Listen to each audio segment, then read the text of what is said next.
Diz assim a palavra de Deus: e disse-me, a minha graça te basta, porque o meu poder se aperfeiçoa na fraqueza.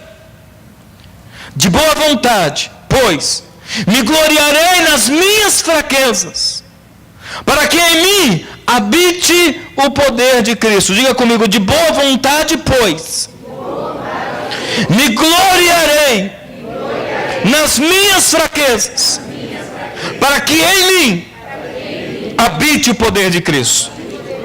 Vai comigo lá em Atos capítulo 9, please. Atos capítulo de número 9.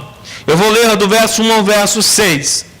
E Saulo, respirando ainda ameaças e mortes contra os discípulos do Senhor, dirigisse ao sumo sacerdote e pediu-lhe cartas para Damasco, para as sinagogas, a fim de que se encontrasse algum daquela seita, que homem, que mulheres, conduzisse presos a Jerusalém. E indo no caminho, aconteceu que, chegando perto de Damasco, subitamente cercou-lhe um resplendor de luz do céu. E caindo em terra, ouviu uma voz que lhe dizia: Saulo, Saulo, por que me persegues? E ele disse: quem és, Senhor? E disse o Senhor: eu sou Jesus, a quem tu persegues. Duro é para ti recalcitar contra os arguilhões. E ele, tremendo e atônito, disse: Senhor, que queres que faça? E disse o Senhor: levanta-te e entra na cidade, e lá te será dito o que te convém fazer. Diga comigo: e ele, tremendo e atônito, disse: Senhor, que queres que faça? Amém? Que Deus abençoe essa porção da palavra de Deus, que você possa ser ministrado nessa manhã e que Deus venha falar com você. Que o Espírito do Senhor fale com você nessa manhã, revelando a graça, o poder da graça. O poder da graça que aperfeiçoa na fraqueza. O poder da graça de Deus é esse: é que Ele nos aperfeiçoa nas nossas fraquezas. Esse homem, chamado Saulo, estava orando ao Senhor, lá em 2 Coríntios, no capítulo de número 12, que nós lemos. Ele ora porque há um espinho na carne, e ele diz que é um mensageiro do diabo para esbofeteá-lo, para afrontá-lo. E ele disse: 3 vezes eu orei ao Senhor, e nas 3 vezes que eu orei ao Senhor, Ele me deu a mesma resposta, que é o que nós lemos do capítulo 12, verso 9 de 2 Coríntios: a minha graça te basta, porque o meu poder se aperfeiçoa nas tuas fraquezas. E ele disse: então, de bom grado eu aceitei, para que em mim o poder de Cristo se aperfeiçoasse.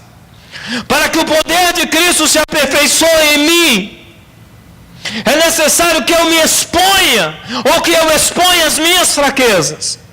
Deus não está procurando alguém que venha brincar de ser forte na sua presença. Deus não está à procura de alguém que venha, amado, vestir uma capa de religiosidade e se mostrar como se fosse o mais santo de todos. Não é isso que Deus está procurando. Deus está procurando, e nessa geração eu louvo ao Senhor, aleluias, porque Ele tem encontrado homens e mulheres que nunca como antes têm se exposto ao Senhor, que não têm tido vergonha de expor as suas fraquezas diante dEle e clamar pela ajuda do Espírito Santo para serem iguais a Jesus, porque o projeto de Deus é me tornar igual a Jesus. O projeto de Deus é tornar você igual a Jesus. O segredo de ser um homem segundo o coração de Deus não é encobrir as minhas fraquezas, as minhas debilidades, as minhas falhas, mas o segredo está, amados, em se expor a esta graça, a esse favor imerecido de Deus, de me reconstruir, porque é isso que a graça faz em nós. A graça, ela nos reconstrói, mas antes ela destrói algo em nós. A graça tem um poder maravilhoso de destruir o nosso orgulho. Porque é o orgulho que não nos permite nos chegarmos diante de Deus. O orgulho não nos permite, talvez por vergonha do irmão, por vergonha da irmã, talvez pelo título que eu sustento, talvez pelo status que eu tenho na sociedade. Muitas vezes eu não me exponho a Deus e assim eu não permito o poder de Cristo me aperfeiçoar. Você só será aperfeiçoado quando você tiver coragem de se expor. Diga isso à pessoa que está do seu lado, diga: você só será aperfeiçoado quando você tiver coragem de se expor. Talvez você esteja, amado, vivendo um teatro na sua vida, ou talvez essa pessoa que esteja aí no seu lado esteja tão fechado e tão trancado ao ponto de parecer que ele ou ela é o mais santo de todos dentro dessa igreja. Eu quero te dizer, irmãos, que não é isso que Deus está procurando, pessoas que têm aparência de santidade. Deus está procurando homens e mulheres que queiram ser santos, isso é uma verdade. Para isso é necessário que nós venhamos nos expor, para que essa graça trabalhe em nós, para que seja arrancado de nós tudo aquilo que não agrada ao Senhor. É necessário para que esse poder de Cristo, eu gosto dessa palavra, eu me expus de bom grado a essa graça, para que em mim se manifeste o poder de Cristo. Esse poder de Cristo, amado, a palavra de Deus revela que o poder de Cristo está justamente em se humilhar. Porque a própria palavra de Deus diz que o próprio Cristo se humilhou a si mesmo, e mesmo sendo Deus, não usurpou o ser igual a Deus, e não tendo pecado algum, se fez pecado por mim. Ele se humilhou à medida da varonilidade, da perfeição, para que o poder de Cristo se manifestasse em mim, fosse transferido para mim e para você. Então, à medida que você se humilhar diante de Deus, esse poder, amado, ele vai começar uma obra maravilhosa. Mas é necessário que você se exponha. Deus não está procurando pessoas, amados, que se escondam atrás de uma placa de igreja. Deus não está procurando pessoas que se escondam atrás de um título ministerial, pastor, apóstolo, diácono, evangelista, profeta. Não, Deus está procurando homens que cheguem diante de Deus e digam: Senhor, esta é a pessoa que eu sou, mas o meu desejo é ser igual a Ti. O meu desejo é ser transformado. Quem disse isso, amado, foi um jovem. A Bíblia diz, amado, a Bíblia nos conta um pouco a respeito desse jovem. E a história dele aparece na Bíblia a partir do capítulo 9 de Atos dos Apóstolos. Quando esse homem, cheio de uma intelectualidade, cheio de um zelo, ele tinha uma formação acadêmica, ele era formado no farisaísmo, ele era, amado, cheio do rigor, porque o farisaísmo tem essa característica legalista, de rigor e de uma pureza absoluta para o judaísmo. Paulo era esse homem que tinha essas características, de um zelo rigoroso, de zelar pela pureza do judaísmo, não pela pureza da pessoa. Presta atenção o que é farisaísmo. Farisaísmo, ele não luta pela purificação da pessoa, ele luta pela pureza, entre aspas, da religião. Então ele não luta pelo ser humano, ele luta pela religião. Ele não propaga o reino de Deus, ele propaga o reino do homem. Isso é farisaísmo. Quando alguém falar sobre o farisaísmo, eu quero que você nunca mais se esqueça disso. O farisaísmo é a característica de alguém que tem um rigor de manter a religiosidade, a religião. Ele não tem rigor com o pessoal, com o íntimo. O íntimo, ele não está nem aí, mas ele tem um rigor com a aparência. É por isso que Jesus tanto criticou o farisaísmo. Esse jovem Saulo, o Saulo de Tarso, indo para a cidade de Damasco, ele tem um encontro com Jesus. A Bíblia diz, amados, que havia ali, em Tarso, a capital da Cilícia, havia duas coisas que se distinguiam. Uma delas era um templo pagão a Baal. E a outra coisa que se distinguia ali na cidade de Tarso era uma universidade chamada de Universidade de Gamaliel. Paulo, filho de fariseu, então entrou de cabeça nos estudos e se tornou um fariseu, um homem letrado. E ele aprendeu na letra que tinha que se manter a pureza da religião. Mas o que a letra não ensinou para ele era que ele devia manter a pureza do seu coração. A letra não havia ensinado isso para ele. Assim como a letra continua não ensinando isso para ninguém. Só o Espírito Santo de Deus, amado, me ensina a ser puro. Só o Espírito Santo de Deus me ensina a ser como Ele é.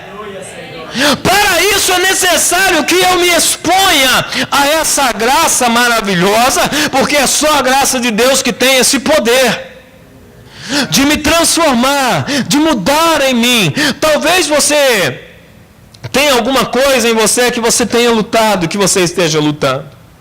Deixa eu dizer um negócio para você muito sério que Deus disse para Caim. Deus disse para Caim o seguinte: Caim, o pecado jaz à porta e você tem que dominar sobre ele, porque senão o pecado vai te dominar e você não vai conseguir mais dominar o teu desejo, e o teu desejo virá sobre você. Então, quando o homem não se expõe, é um risco muito sério, porque no dia que esse pecado te dominar, você perde as rédeas. Porque existem pessoas que pensam que estão no controle. Existem pessoas que acham que não precisam se expor, porque elas ainda estão controlando o seu desejo, a sua vontade. Então elas ainda se acham no controle. Deixa eu te dizer um negócio. Se você não se expor à graça de Deus, vai vir um dia, e eu profetizo no nome de Jesus, que você se entregue antes. Amém? Eu profetizo no nome de Jesus que você te entregue antes, porque isso é conversão. Conversão é entrega. Diga para o teu irmão, conversão é entrega. Tem gente que reconhece que Jesus é Senhor, mas ainda não é convertido. Só está convencido que Jesus é Senhor. Porque conversão é uma entrega. É quando eu venho diante de Deus e eu me exponho. E eu digo, Senhor, arranca isso de mim, porque eu não tenho domínio sobre isso. Enquanto o homem não faz isso, amado, vem um dia, e no nome de Jesus a sua vida não virá, em que o pecado domina esse homem, e ele já não faz mais a vontade dele, ele não quer fazer e faz. O Paulo disse isso, ele diz, miserável homem sou, porque o que eu não quero fazer, o bem que eu quero fazer eu não consigo fazer, mas o mal que eu não quero fazer, quando eu menos espero, já estou fazendo. E ele diz, miserável homem que sou.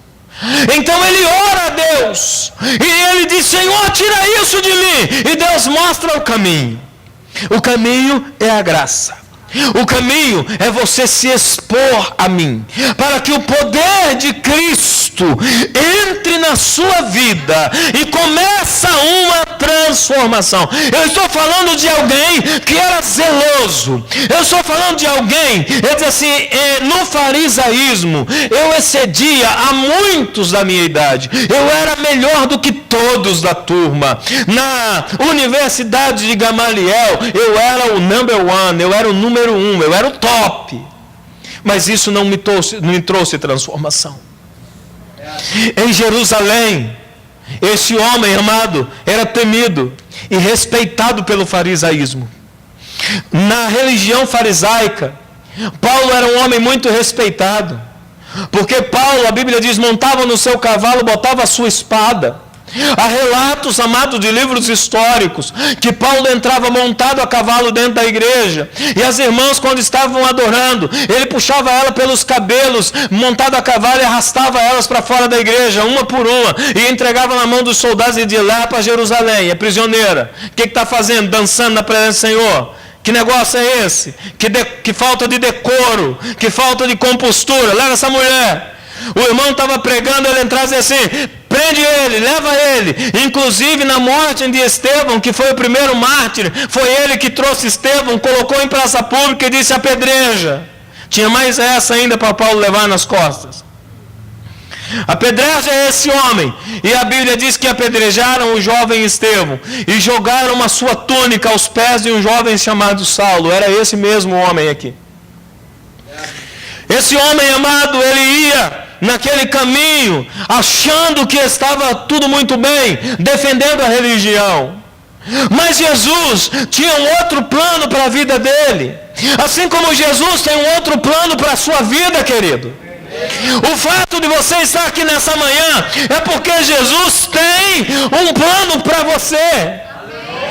Ele quer, amado, transformar a sua vida de forma extensiva, a que possa o poder de Cristo se manifestar na sua vida, ao ponto do mundo ver Cristo em você. O que Deus está procurando, amado, é que Deus possa e o mundo possa enxergar Cristo em sua vida. Eu quero dizer a você, filho, você não tem que temer ao homem, você não tem que se envergonhar do homem, porque às vezes nós não expomos as nossas fraquezas, porque nós temos medo do que vão pensar de nós. E eu quero te dizer, aleluias, que Deus está levantando uma geração de sacerdotes nesses dias, de homens e mulheres que não têm medo de se expor, porque eles não estão lutando por um farisaísmo. E eu quero te dizer nessa manhã, e até denunciar, que existe um farisaísmo evangélico que tem que acabar. Como assim, pastor? Farisaísmo evangélico? É um farisaísmo silencioso, mas ao mesmo tempo gritante, aonde as pessoas, elas não se expõem, por medo de serem envergonhadas, por medo de serem, talvez, desmascaradas. Eu quero dizer que antes mesmo de que qualquer pessoa saber o que você é e o que você faz, Deus sabe. Porque os olhos de Deus estão em todas as partes, diz a palavra. E Deus está levantando homens e mulheres nesta geração, sacerdotes do Altíssimo, que estão sendo trabalhados na graça. Diga comigo: trabalhados na graça. Que todas as vezes que o pecado vem, eles expõem o pecado. Que todas as vezes que o pecado tão de perto nos rodeia, disse Paulo, aquele pecado que tão de perto nos rodeia, nós não mantemos ele em sigilo, nós abrimos o nosso coração e nós nos expomos, porque nós queremos ser iguais a Jesus. Nós não estamos brincando de sermos igrejinhas, querido, nós estamos querendo ser a igreja, nós estamos nos expondo para sermos a igreja do Senhor. Diz a palavra do Senhor que esse jovem tão zeloso se torna o líder dos perseguidores, e de repente ele se depara com aquele a quem ele tem perseguido. Ele cai do seu cavalo, ele fica atônito com uma luminosidade que lhe aparece no caminho. E de repente ele olha para aquela luz e ele não consegue enxergar através da luz. E ele pergunta: quem és tu, Senhor? Ele diz: Saulo, Saulo, por que me persegues? Imagina você, Jesus, aparecendo para ele. Paulo não estava sozinho. Paulo estava com alguns companheiros. Mais adiante, lá no capítulo 22, Paulo vai dizer assim: os homens que estavam comigo não viram a Jesus, mas ouviram a voz. A visão foi só para mim. Ele apareceu só para mim, mas a voz foi para todos. E de repente, amado, no meio daquele caminho, Paulo é interpelado por Jesus. Ele diz: Saulo, Saulo, por que tu me persegues? Ele pergunta: quem és tu, Senhor? Ele diz: eu sou Jesus a quem você tem perseguido. Eu sou Jesus a quem você tem se levantado contra. E de repente, querido, Saulo prostrado ali no chão, a Bíblia diz que cresceu nos seus olhos como que escamas. Uma escama tão espessa que Saulo não conseguia ver coisa alguma. E ele foi guiado pela mão, como cego, e foi levado para a casa de um homem chamado Judas, que não era o Iscariotes, que ele já tinha morrido. Foi levado para a casa de um homem chamado Judas. E ali, ele esteve durante 3 dias em jejum, orando, procurando entender o que estava acontecendo, procurando compreender que abordagem era aquela. Ali começava na vida de Saulo a sua transformação. Começava na vida daquele homem, amado, a sua conversão. Eu estou falando nessa manhã a respeito de conversão genuína, meus irmãos. Eu estou falando nessa manhã a respeito de uma conversão de verdade. Eu estou falando de uma conversão de alguém que não vem se esconder atrás de uma religião. Eu estou falando da conversão de alguém que não vem em busca de um título. Eu estou falando de uma conversão de alguém que se expõe, porque sabe que é obra-prima de Deus, que Deus começou um trabalho em sua vida, e o Espírito Santo é fiel para concluir essa obra. É desse tipo de conversão que eu estou falando. Eu estou falando, amado, de uma verdade pura. E a verdade pura não esconde quem eu sou.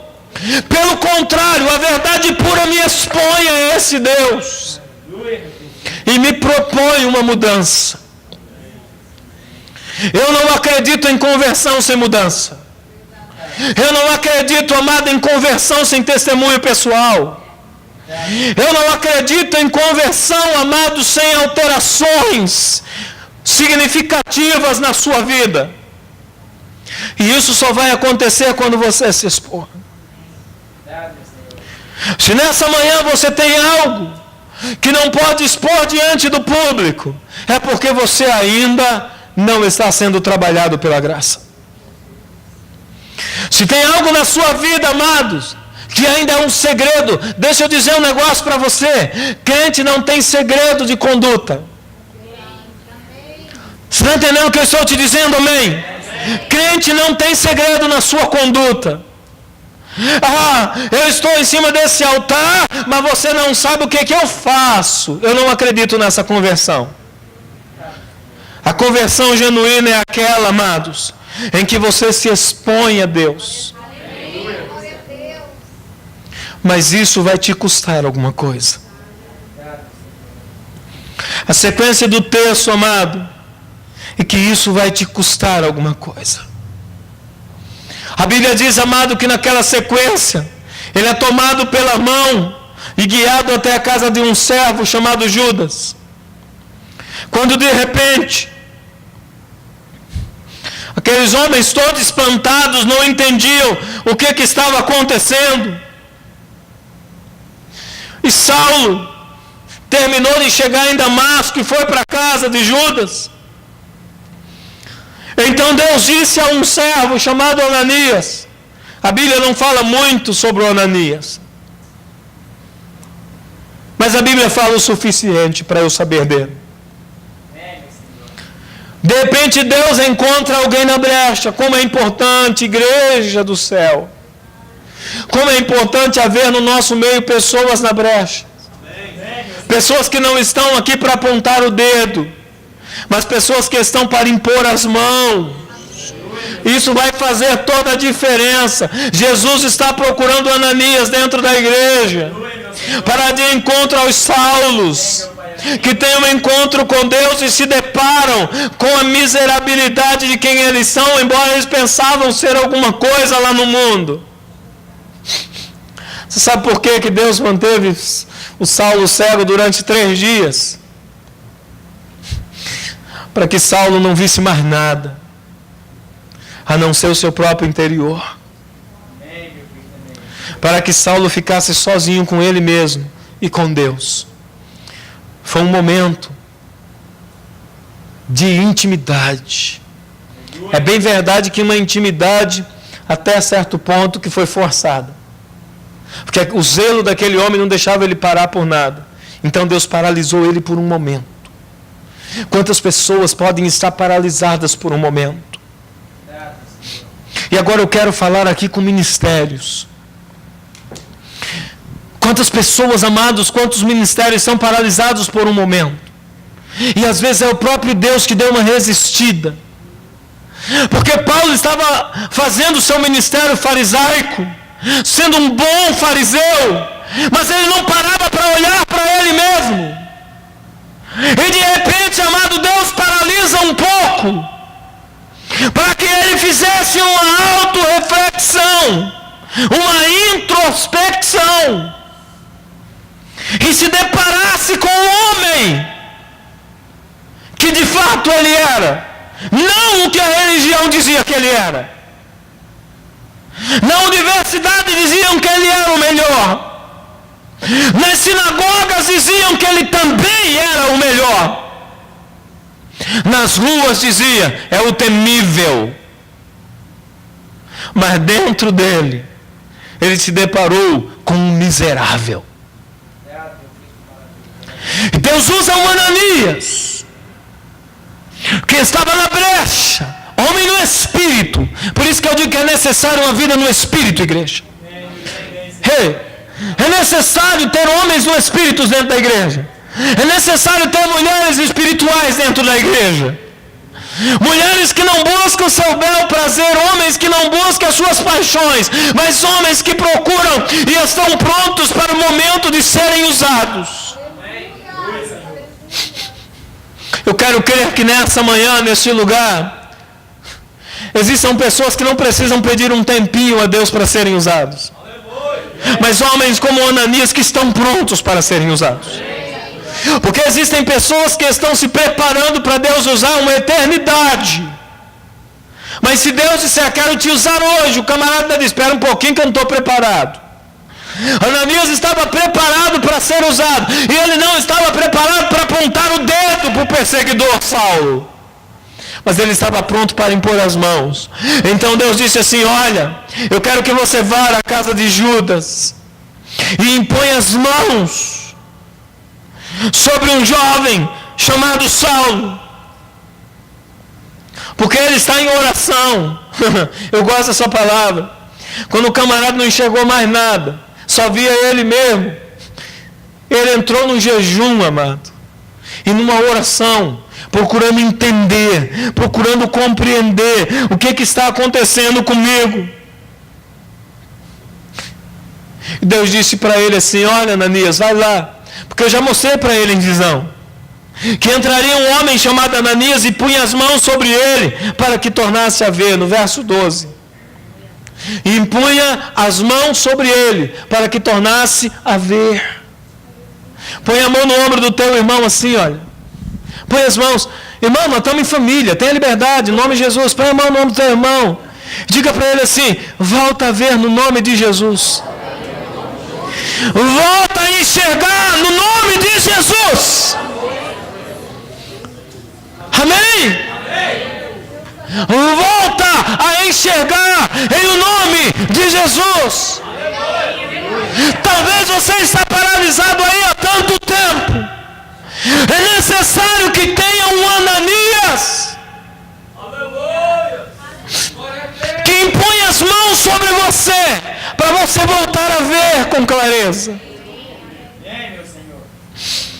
Talvez ministerialmente eu esteja falando para pessoas que estão paralisadas. Eu quero profetizar em o nome do Senhor Jesus e profeticamente impor as minhas mãos sobre você e dizer no nome de Jesus: volta a ver, volta a enxergar em o nome do Senhor Jesus, que saia de sobre ti esta cegueira espiritual.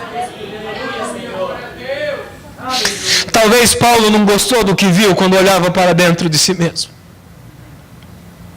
Por isso ele se pôs a jejuar e a clamar. Eu creio que ele clamava por uma transformação. Porque Jesus deixa claro para ele: você está me perseguindo, Saulo. Quando as pessoas, amados, são zelosas pela religião, elas deixam de servir ao reino, elas passam a prestar um desserviço ao reino. Você entende o que eu estou te dizendo, amém, nessa manhã? Essa manhã é profética, querido. E o que eu estou ministrando para você aqui nessa manhã é mais profético ainda. Porque eu estou ministrando para uma igreja que está sendo moldada e sendo transformada. Porque eu estou ministrando para homens e mulheres que sairão nesta manhã desse lugar se expondo a Deus e somente a Deus, não resistindo ao tratamento do Espírito Santo. Há pessoas, amado, que têm dons, há pessoas que têm ministérios, mas o pecado tem sido mais forte do que o dom e do que o ministério. Eu quero profetizar nessa manhã: essas escamas irão cair em o nome de Jesus. Você será usado com entendimento na totalidade da unção do Espírito. Aleluia! Essa manhã é profética porque está caindo escamas nessa manhã.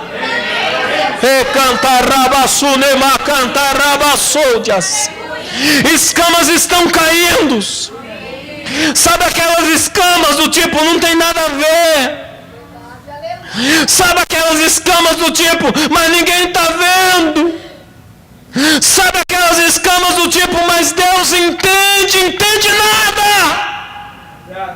Deus está hoje te limpando. Deus está hoje te purificando. Sabe por quê? Porque no verso 15 do capítulo 9 de Atos dos Apóstolos, quando Ananias está perguntando para Deus quem seria esse homem, que Deus está mandando ele lá impor as mãos, e não olhar os defeitos daquele homem, mas impor as mãos sobre ele e profetizar. Nós precisamos, irmãos, deixar de sermos juízes e começarmos a ser Ananias. Nós precisamos sair dessa cadeira da acusação e sermos, amados, homens e mulheres de Deus que vão impor mãos e escamas caírem. Porque cada vez que você aponta o dedo para o erro do teu irmão, você está colocando mais uma escama nos olhos dele. Você entendeu o que eu estou dizendo, amém? Cada vez que você aponta o dedo para o teu irmão, você está agregando, adicionando mais uma escama nos olhos dele. Isso não está ajudando. Isso só está atrapalhando.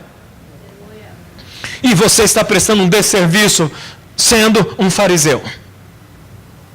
Mas quando você, amado, é uma Ananias de oração, você vai se levantar na ousadia, na unção do Espírito de Deus, e você vai começar a impor mãos, e escamas vão começarem a cair. No verso 15 ele diz assim: mas porque o Senhor está me mobilizando para impor as mãos sobre esse homem? E o Senhor Jesus diz assim: esse homem é para mim. Eu gosto dessa palavra. Vai Ananias, porque esse é para mim um vaso escolhido para levar o meu nome. Diga à pessoa que está do seu lado: você é um vaso escolhido para levar o nome de Jesus. Recantarabasome cantalais. Eu quero que você entenda isso nessa manhã. Você é um vaso escolhido para levar o nome de Jesus.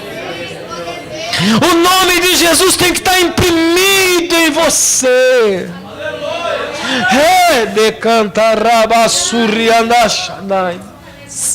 O nome de Jesus, querido, tem que estar imprimido em você. Porque você é vaso escolhido.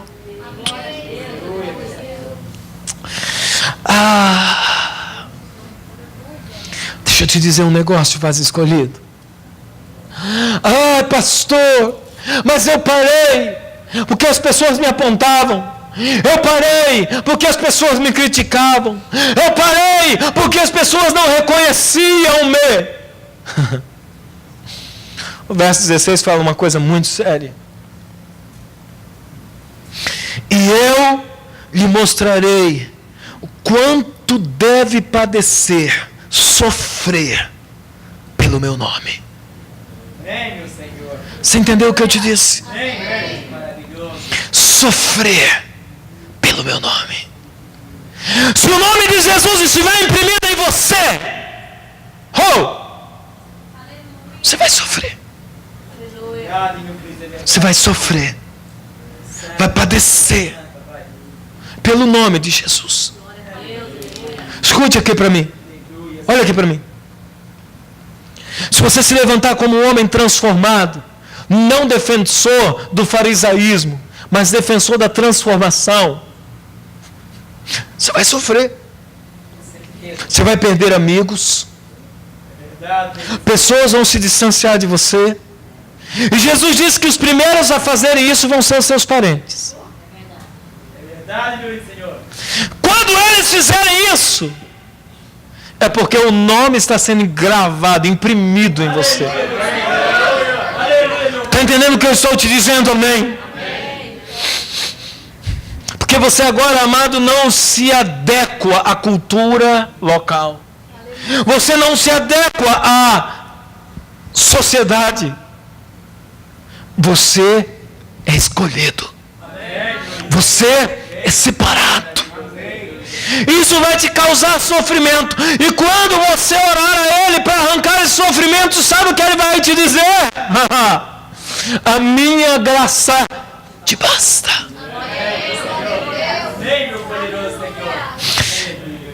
Como ele estava sendo transformado, ele disse: ok, eu aceito de bom grado. Eu gosto que no verso 17, Ananias entra naquela casa onde Saulo estava e diz assim: irmão Saulo, nunca tinha visto um homem, mas a conversão do Saulo, amado, do apóstolo Paulo, que veio a ser o apóstolo Paulo, já veio causando, né? Irmão Saulo, eu já ouvi testemunho dos céus a respeito da tua conversão.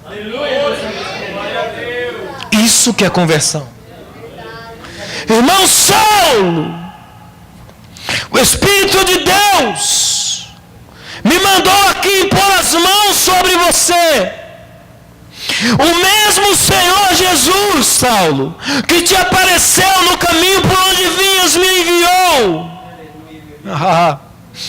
Eu gosto dessa palavra. Para que voltes a ver e seja cheio do Espírito Santo. Irmãos, não se zangue comigo, mas estende a mão ao teu irmão novamente. Põe a mão no ombro dele. Você tem liberdade para isso. Nós estamos em família.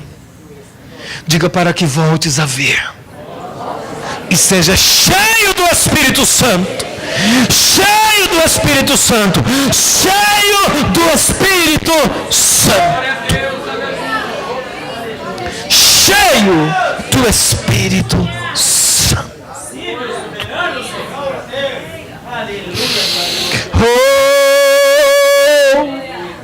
Imediatamente as escamas dos olhos de Paulo começaram a cair e ele recuperou a visão. Sabe o que aconteceu quando ele acabou de recuperar a visão? Se colocou de pé e foi batizado. Recebeu o dom das línguas do Espírito Santo imediatamente. Aleluia. Eu quero aconselhar, se existe alguém aqui que ainda não foi batizado com o Espírito Santo, começa a buscar, pelo amor de Deus. Você precisa falar nas línguas estranhas. Você precisa ser cheio do Espírito Santo. Ele se põe de pé e começa, e ele logo vai ser batizado. E já em seguida passa a pregar a respeito de Jesus na cidade onde ele iria perseguir. Isso começou a confundir os judeus. Os judeus estavam preparados. Saulo está chegando, o bicho vai pegar. Ele chega montado a cavalo, agora eu creio, sem mais aquela intrepidez, né? Porque o homem orgulhoso, ele é arrogante, né? A arrogância vem no peito, né?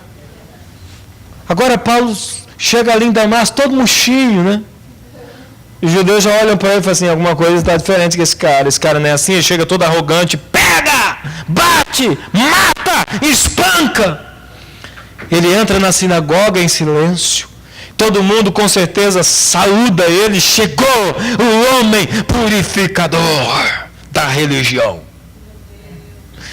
Ele sobe no altar, todos esperando qual seria a direção, a diretriz. Como é que nós vamos acabar com esses crentes? Como é que nós vamos acabar com esses crentes? E eu creio, a Bíblia não relata o que ele pregou na sinagoga. Mas eu creio que ele começou dizendo assim, gente, esse povo são aguilhões. Você sabe o que é um aguilhão? Não sei se você sabe o que é um aguilhão. Quem morou na roça sabe. Eu já morei na roça. Meu pai tinha algumas juntas de boi para puxar carros de boi. E aí, a gente faz uma vara, de preferência, que ela seja comprida e reta, e na ponta a gente põe um aguilhão desse tamanho, é um ferrão, bem afiado, assim, tão pontiagudo quanto uma agulha. E o boi passa a responder o comando por causa do aguilhão. Eu era um menino de 10, 12 anos de idade, eu comandava 2 juntas de boi. Eles iam para onde eu queria, porque se não fosse eu metia no aguilhão. E ele me obedecia. Saulo chega e diz assim, esse povo são aguilhões. Aleluia. E dura coisa é se precipitar contra eles. A Bíblia diz, amado, no verso 22, que os judeus ficaram confusos com a pregação de Paulo. E tem mais. Jesus é o Cristo. E eu me converti a Ele. Amados, isso enraiveceu-os de tal maneira que a Bíblia diz, agora o perseguidor passa a ser perseguido. E é isso que faz na vida de um homem transformado. De perseguidor você passa a ser perseguido. Lembra quando na rodinha de churrasco você começava a falar mal dos crentes? Fala mal de pastor, que o pastor só quer dinheiro. Aí de repente vem uma unção e Deus te consagra pastor.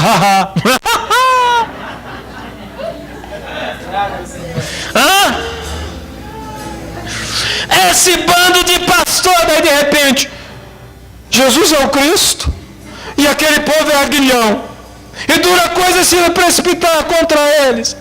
Por acaso tu se converteu, Paulo? De todos os apóstolos eu sou de maior excelência. O quê? Que pregação doida é essa? Aleluia, meu Senhor. De todos os convertidos eu sou o maior deles. Os judeus dizem, está muito confuso. Fala o que está acontecendo, Saulo. E ele diz, eu tive um encontro com ele. E ele me mostrou quem eu sou. Mas muito mais do que isso, ele se mostrou quem ele é. E eu não posso posso mais ser o mesmo. Me perdoem, fariseus. Eu não posso mais ser o mesmo. Porque a minha vida foi transformada. Aí disseram, vamos matar, que ele já não serve mais. E aí ele entra, amado, eu já estou encerrando. Já estou concluindo. E aí ele entra num problema sério. Porque daí, agora os judeus queriam matá-lo. Aí ele volta para Jerusalém.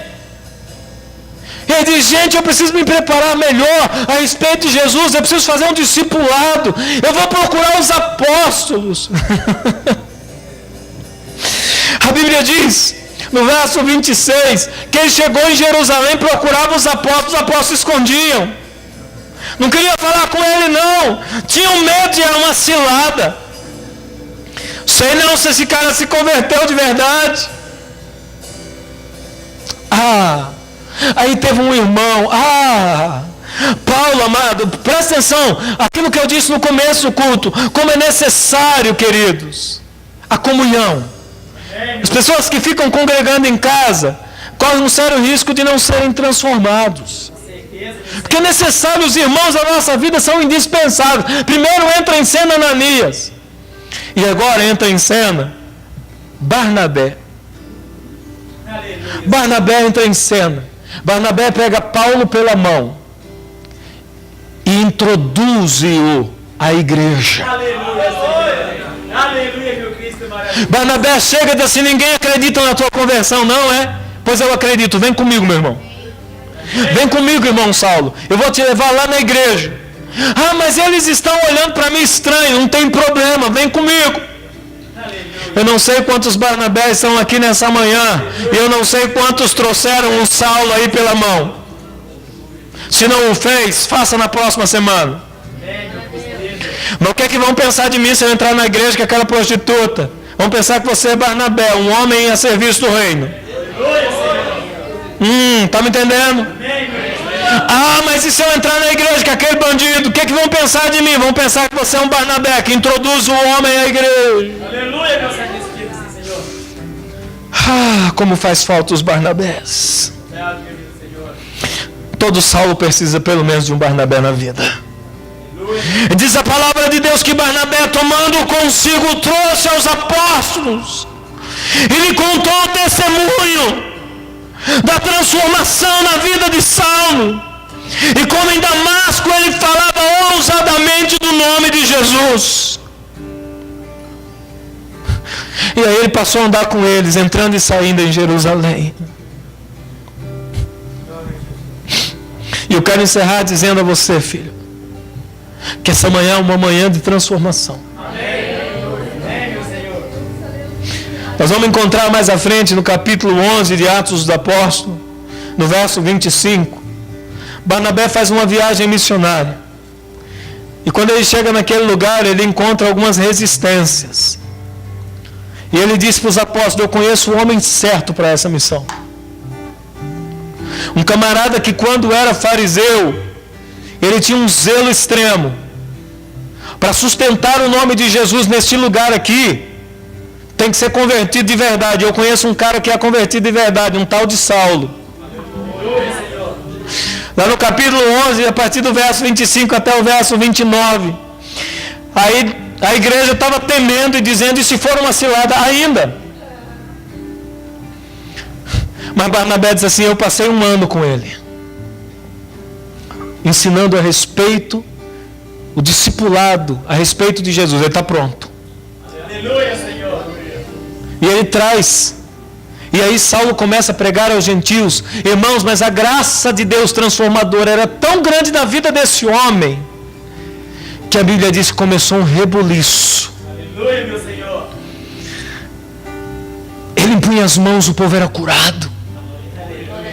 E aí começaram a dizer em Jerusalém, o homem está a todo vapor, cheio do Espírito Santo. A conversão é genuína e verdadeira, está dando frutos.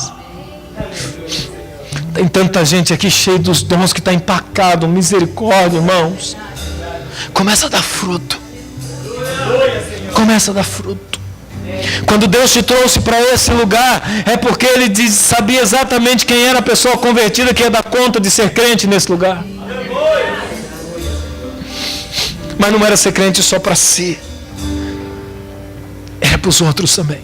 Amém, meu Senhor. Depois desse encontro, Saulo nunca mais foi o mesmo. E nem a sua geração também foi a mesma. Que você, ao sair dessa manhã profética, você nunca mais seja o mesmo. E vamos transtornar o mundo Aleluia, meu Cristo. pelo poder transformador do Espírito Santo. Você vai sair daqui hoje, amado, sendo usado e ousado com os dons que Deus te deu, sem escama alguma nos seus olhos, porque nós profetizamos em nome de Jesus. Coloque-se de pé, eu quero orar com você. Se o Senhor tocar